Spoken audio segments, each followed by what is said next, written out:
consumers have shifted their attitudes, they are now more discerning in which loyalty programs they're using.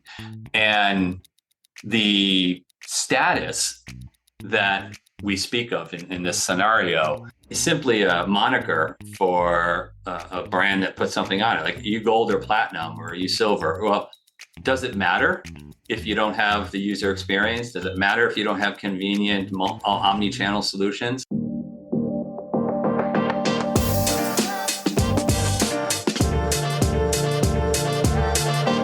Jeff Sotara is CMO of Arivia, the largest travel loyalty and rewards platform in the world. Really honored to be talking to you, Jeff. We've got a lot to talk about today. But before we get into the meat of this conversation, which is Arivia's 2024 travel loyalty outlook, first, thank you for joining me. But maybe you could just tell us a little about what Arivia is all about and your role there, and then we can start pulling the report apart. Yeah, thanks, Mike, and it's a pleasure to be here with you today. I think Arivia is probably best described as the technology, as far as the technology empower of many of the travel loyalty programs you see today. I've heard on previous podcasts with you that you're a member of USAA, and USAA Insurance, we are their travel provider. Gotcha. Arivia provides those white label travel solutions to companies that want to provide a travel platform to their members or to their closed user groups, but they don't want to take on the responsibility of building an entire ecosystem of negotiating with travel suppliers, providing the front end technology to help make it happen. So in simplistic language, we provide hotel, air, car, cruise, and all the other different gamuts of travel to companies like American Express, USAA. We're really proud recently. We're now the travel provider for T-Mobile and their 100 million subscribers across the world. And so it's not only the travel technology, but it's also the customer service on the back end as well. So we have about 2,500 employees through 9 different countries servicing all these different commercial brands. And then we are also very Hilton Grand Vacations, Marriott Vacation Club. Those types of companies are great partners of ours and have been. And we've been around for about 25 years now. And we also have a lot of different direct-to-consumer brands where we sell travel. One of those being iCruise.com, basically a direct-to-consumer online cruise retailer. And my role, to your question as Chief Marketing Officer, is orchestrating all of the different moving parts of all those different companies' objectives. So that can range anywhere from performance marketing, digital advertising, marketing tech stack around what we're doing with our customer data platform and how we're creating a more personalized user experience, all the way to brand, public relations, and everything you would imagine that would fall underneath that particular role. The major juggle, the major marketing juggle. It is. It never is boring, for sure. And one of the unique things I think in my position is I do get to work with 400 plus different brands across many different verticals and platforms. And that keeps the world interesting. And thankfully, I have a fantastic team that helps to make it all happen. All of which underpins the reasons why we should be paying more attention to some of the content that you're putting out, specifically in this case, the 2024 travel loyalty outlook. Because as I mentioned before we hit the record button, we see a fair amount of research come across our desk here, and a lot of it is created strictly for PR purposes and not necessarily for informative purposes, and therefore a lot of it's kind of thin. On the other hand, your company's been doing this for 25 years. I mean, even outside of this report, you're going to have a very, very good handle on what consumers are thinking and feeling as it relates to travel and rewards, as well as the companies who are serving those services and rewards up. So I'm hoping that we can kind of pull some of this apart, but I think maybe at a high level, I was really intrigued by some of the disconnects that your research uncovered specifically, and I just want to call out a few of these. 43% of consumers want discounts on everyday purchases versus 25% of businesses who think that's what their members value most. And that's only one of, I think, three major disconnect points. But let's talk about that a little bit. The fact that corporations don't always see or understand what their customers really want is nothing new, but that's a pretty big delta there, 43% versus 25%. Yeah, and you have to, and we have to ask ourselves, are we not asking enough questions enough times? And thank you for the compliment. And to your point, when we do these types of, especially the travel loyalty outlook, we selfishly do it for ourselves, right? We want to find how we can serve our end users and our customers, our clients' customers in the best possible way. And we really like to go deep. And what's interesting in this travel outlook, and again, we do this every couple of years, is that the gap continues to become a bit larger to your point. And it's interesting as you look and ask the consumers what they want versus, to your point, what the brand is putting their focus on. There is a disparity that's quite alarming in some instances. For example, I think one of the other things that is most troubling is that how many companies have great benefits in the travel space versus how many consumers actually know that their loyalty program, of which they provided us their name and email address and phone number, and they're engaged with the program, are completely unaware that some of these benefits do exist on their particular loyalty platform.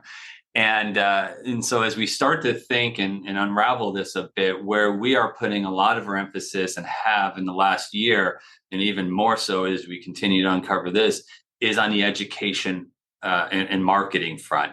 And I want to call it more education than marketing. I think marketing has typically a promotional spin to it. Whereas if you think about education, it's truly to provide the end user with an education on where they can use their benefits, how they can use their benefits. And I don't believe that currently most loyalty programs are doing a good enough job on this. And I think the data speaks to that entirely. And to your point about consumers want discounts on everyday purchases, whereas the businesses don't really put that as a high priority. I think that's where you think about how do you create a loyalty program that's most beneficial to the end user. And when we are engaging with a platform, whether you're a USAA member, as an example, since you are one, and that's one of our clients, they've got phenomenal programs across the board. If you want to send you want to get your tires changed at a Costco, they've got deals for it. If you want to send flowers on Mother's Day or anniversary, they've got you covered. If you want to take a cruise, of course, we can help you with that at Arivia. And so I think USAA has done a really good job in encapsulating all these different elements to help provide the consumer something that they could use on an everyday basis. But yeah, and then the other thing too, as we think about it, is from a user experience and personalization perspective, especially with AI and what we're seeing in the last year, there's a lot of opportunities for the brands to close that gap around providing a more personalized user experience. And that's where another big area that we're helping a lot of our clients with is understanding the difference between zero party and first party and third party data, and how do we use the customer data platforms to merge all that data into one cohesive database specifically, and then use that information intelligently to provide the right offers at the right time to the right people. You've brought up a handful of things that are probably worth addressing here. One, anecdotally, is we participated in some research recently that evaluated essentially what customer expectations are within certain verticals Mhm. versus how brands are doing meeting those expectations. That difference in that widening gap you mentioned, and it's almost across the board vertically that gap continues to widen.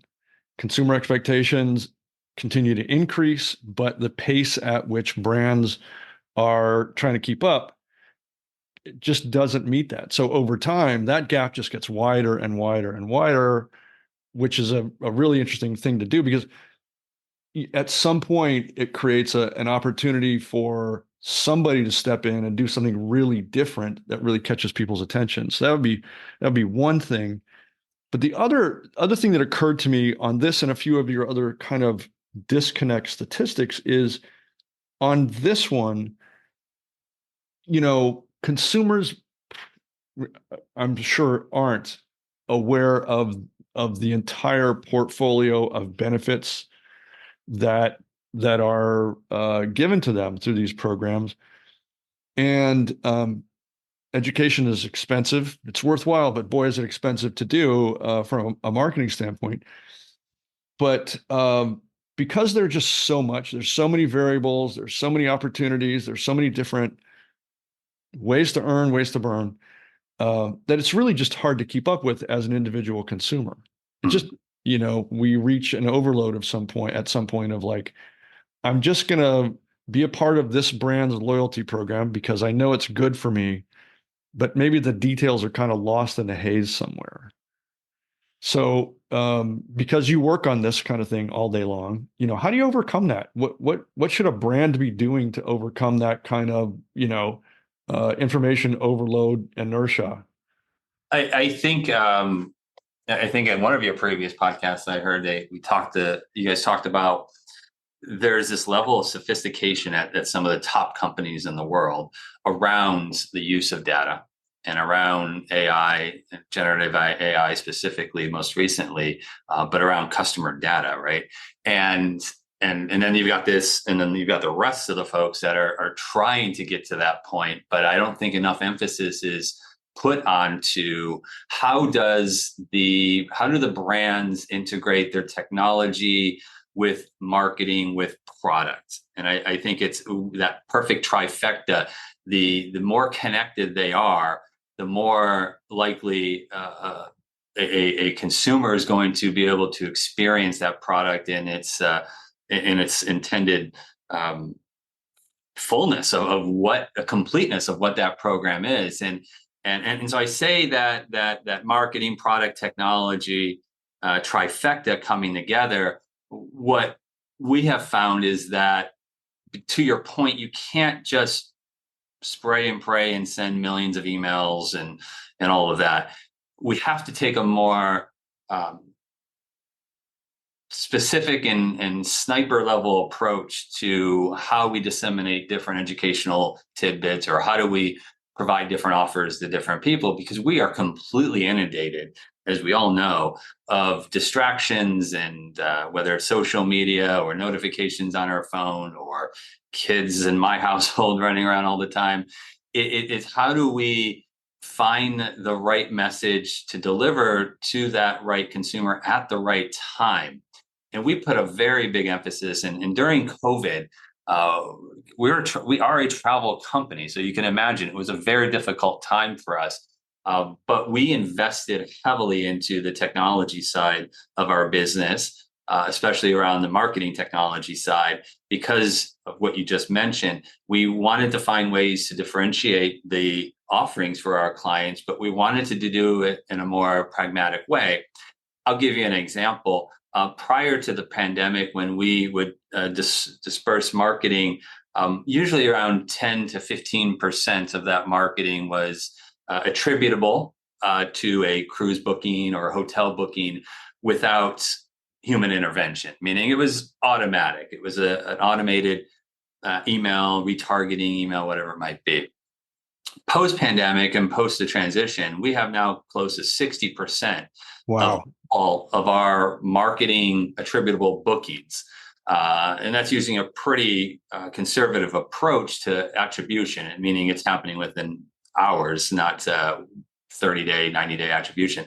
60% now are done without human intervention, which is an incredible opportunity for our clients to spend more time doing other things rather than, and for myself and our team to do things that we can, how to make the product better and how to make the user experience better versus focusing on who do we send this to. And the reason it is so high is because we're using our members. So if you're a USA member, we're using your offline experience with us, your online experience with us, and all of these different channels and we stitch all those different experiences together into one specific unified platform. And then based on 30 different unique algorithms and 300 different unique audiences, we are delivering the right educational points to the right customers when it's most appropriate. And therefore, our customers are feeling and seeing that we're providing more timely and relevant offers. They're more likely to engage. And so we're seeing a higher level of engagement, lower level of unsubscribes or disengagement. And then we're also utilizing website merchandising more than we ever have in our entire history, because those are the folks that are already actively engaged. So let's get them further down the funnel. Picture your organization as a solitary island amidst a vast, churning sea of opportunities. On the horizon lie other islands, relationships waiting to be built, partnerships waiting to be formed.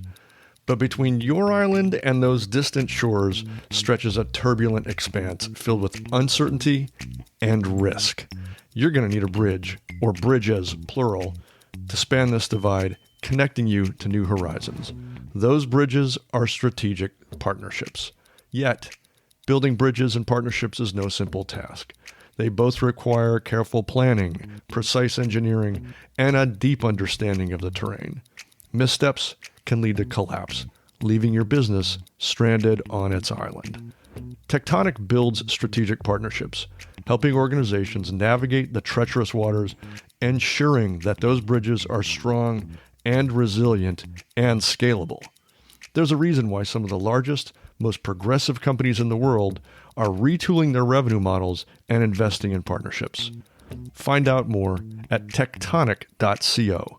That's TECTONIQ.co. Let's get into the weeds a little bit about the technology here, because what you're describing that Arivia does in your own activities and your own approach to personalization and delivering, a high level of personalized content goes beyond a traditional definition of a loyalty platform. I mean, you're talking about something that looks a lot more like a pretty sophisticated CDP with some sophisticated loyalty arms attached to it. So I'm going to ask what would amount to a really dumb question, but Arivia is at its core a CDP plus loyalty functions, or are you describing loyalty that would bolt on to somebody else's existing CDP? So first and foremost, Arivia is specifically a travel technology platform, and we're providing the travel benefits to all of our clients' members at a discounted rates than the traditional OTAs out there, because they are part of a closed user group. So very similar if you're an AARP or AAA or Costco or American Express or USAA, you are part of a membership, and therefore you have some closed user group benefits that you can take advantage of. And we work with the OTAs and we work with our suppliers and to provide the best benefits. So that's our core. Now the question is, all right, we do have USAA and American Express and T-Mobile, and those are our clients. Well, how do we effectively market those travel benefits in a very effective and efficient way with the use of automation and our customer data platform and now AI and machine learning? How do we do that more effectively?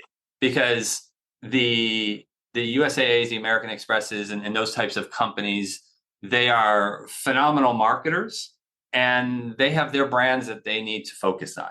But from a loyalty perspective, what we're able to help provide them and all of our clients is a more sophisticated and robust platform that helps increase engagements, increase customer lifetime value, and then allows us to find new and creative ways of engaging the consumer beyond just one transaction a year or whatever it is.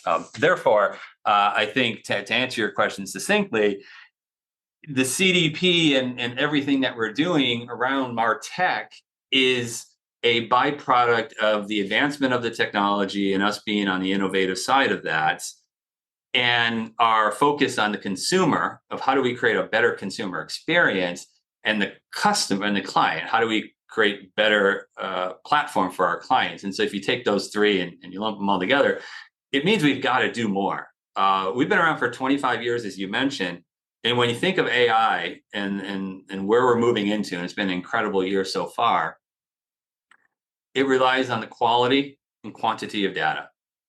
And for a company like ours that has sold as many hotels and cruises and cars and all of that and experiences, we've got a good amount of quality data and quantity data, and we're leveraging that for our clients through a myriad of different ways and different programs. So I hope that answered your question. It's a bit of a complex answer because it involves a lot of different moving parts, and as you said, a lot of arms. So we're like an octopus here. We got lots of tentacles. Yeah. Plus, it wasn't a very good question. I didn't frame it up well in the beginning. No, that's so thank you for that. I wanted to talk about one of the other disconnect points here that you brought up. 19% of providers think consumers value status perks, while the survey indicates the actual number is less than half on the consumer side. I think that's interesting from my standpoint, because if you follow loyalty for any period of time, there are trends and waves, and everybody's focusing on. I mean, last year I think it was experiential loyalty, and before that it was status, and before that it was something else, and whatever. And loyalty, people love their buzzwords and trends, and so do I, confession. But again, this is a pretty interesting disconnect. The value status perks. There's providers think one thing, consumers think another. Is this just a function of we're just not reading the tea leaves well enough? Yes, I believe so. I think to your point about buzzwords, when you think about it fundamentally, and you think about you and I deciding on loyalty programs, and especially coming out of post-pandemic, and if you think about inflation of where it is today, thankfully it's settling off now. It really comes down to value. It comes down to value, convenience, usability. And I think sometimes we get lost as brands into trying to catch the next big thing.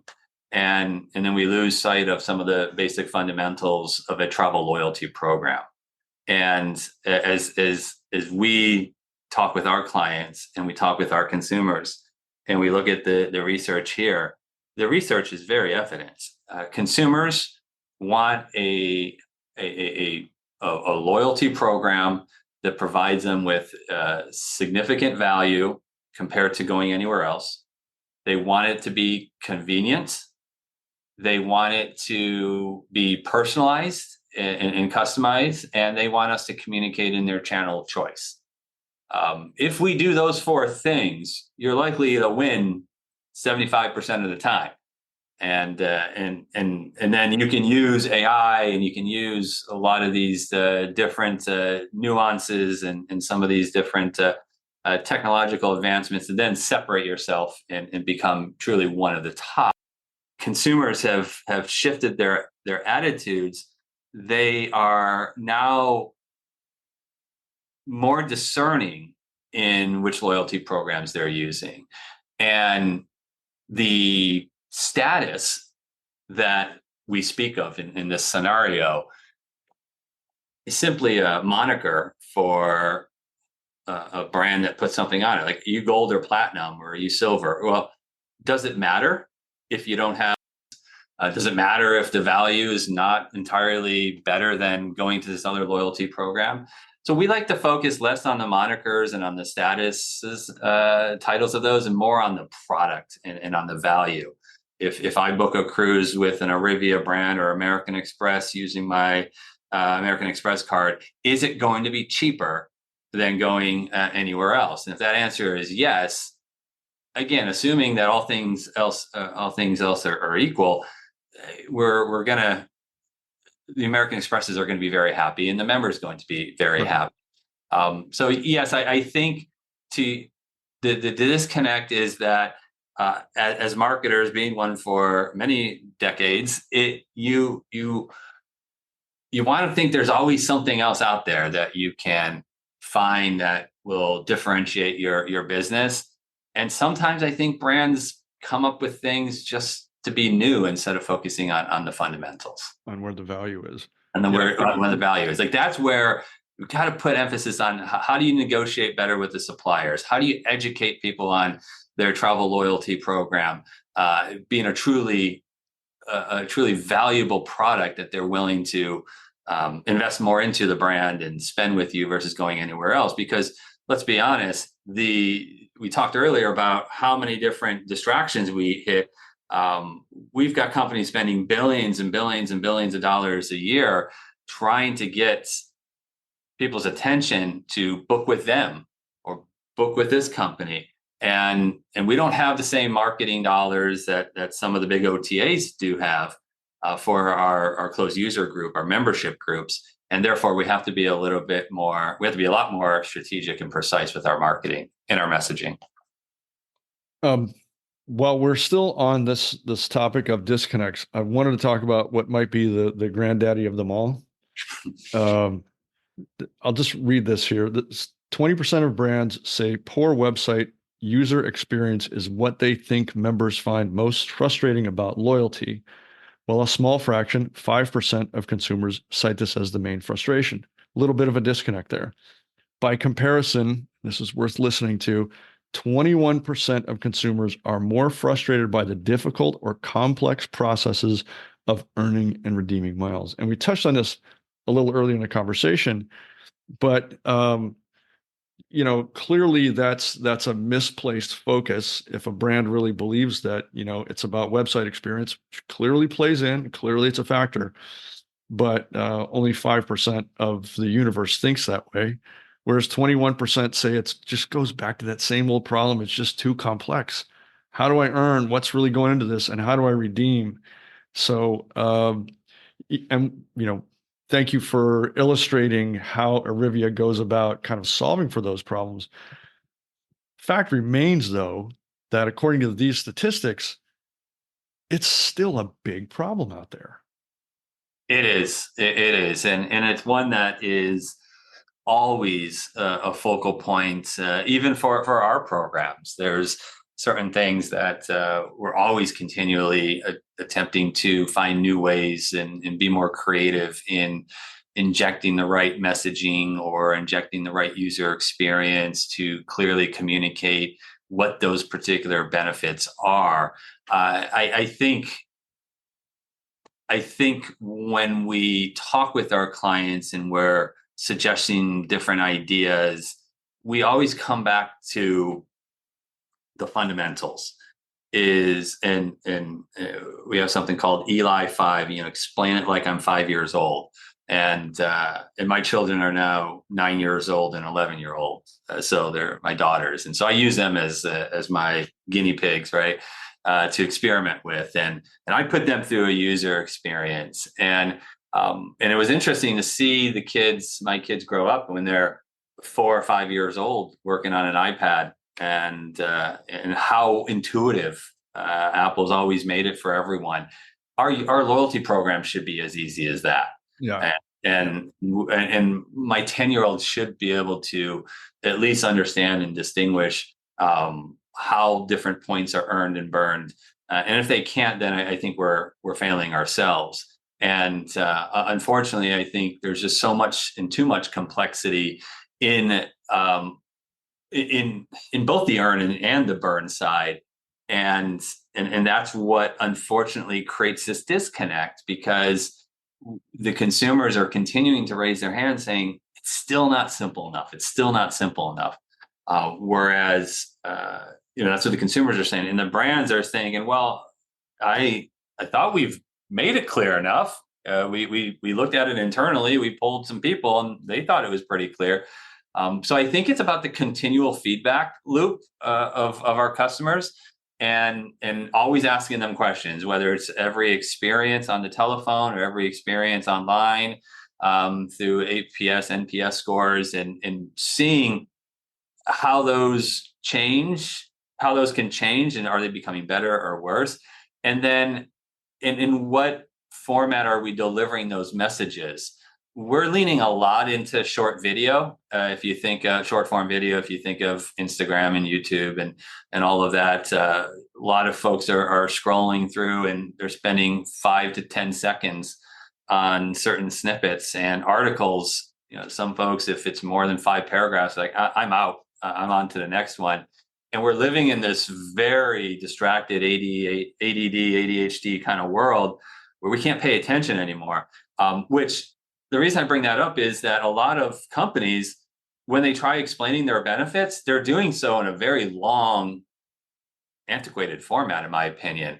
They're not using potentially short form video. They're using too many words. Their messages are all over the place, and it's not concise enough. And I think some of that stems from wanting to make it sound more sophisticated, or make it sound just more impressive than it really is. On the consumer side, all they want to know is, okay, how do I earn points, and how do I spend them, and what are my restrictions? Give it to me, explain it to me like I'm 5 years old. Right. And that's the filter I think that companies probably would want to take a look at. Is it's not necessarily that they're not communicating, they're just not communicating effectively enough to make the impact and the difference. And instead of investing in all this fancy UX UI work, just simplify it, and consumers are going to react more appropriately to it. And that's what we do every day is try to figure out, from a UX perspective and overall customer service perspective, how do we simplify. That's my opinion on that. Yeah, well, you're qualified. You've been at this a while. Your opinion means something. But isn't that always the more difficult thing in communicating, is how to simplify that message? I mean, that's historically, that's really where it's at. How do I just say this simply so it's receivable and digestible? Yeah, we spend, as you and I know, being part of the corporate world, we'll spend more time trimming something down to a board slide than we would writing a novel, because it's much harder to simplify than to expand and just say a lot of things. And it takes some dedication. It takes the right kind of people. And it takes the right kind of attitude to really make sure it's customer centric first, and getting that feedback, because I think too much technology is deployed that I've seen throughout the industry without iterating upon it. Meaning, okay, we're going to revamp our communication strategy to our customers. Okay, well, let's do that. Maybe it's a different email, maybe it's a different website landing page. They deploy it, and then that's it. That's done. We're on to the next thing. And it happens time and time again. And there's not enough emphasis to stop, take a breath, let it marinate a bit, get some customer feedback, and then iterate upon it to make it better. Instead, we're moving on to the next shiny object within whatever we're doing in our careers. So shiny objectitis will be the topic of our next conversation, which could be lengthy. So we'll try and contain it somehow. There's a lot of them. And I love what Steve Jobs said. He said, I'm more proud of the 1,000 things that Apple has said no to than anything that we have said yes to, because it allowed Apple to stay singularly focused on a few key products that, of course, as we all know, have been very successful. And I've always taken that to heart when I'm communicating with our team and our clients, that it's okay and it's healthy and it's actually much, much better to say no more than you're saying yes. Because with whether it's marketing or loyalty, there's no shortage of new shiny things that we can focus on, and that's I think a key mantra that we live by each and every day. Yeah, word. Jeff Sotara is CMO of Arivia. I'm going to encourage everyone who's listening and reading the follow-on article here to check out the new report, the 2024 Travel Loyalty Outlook from Arivia. There'll be a link there. But Jeff, thanks a million for the time and for the conversation and for the insight, and genuinely looking forward to the next time we get to do this. Thank you, Mike.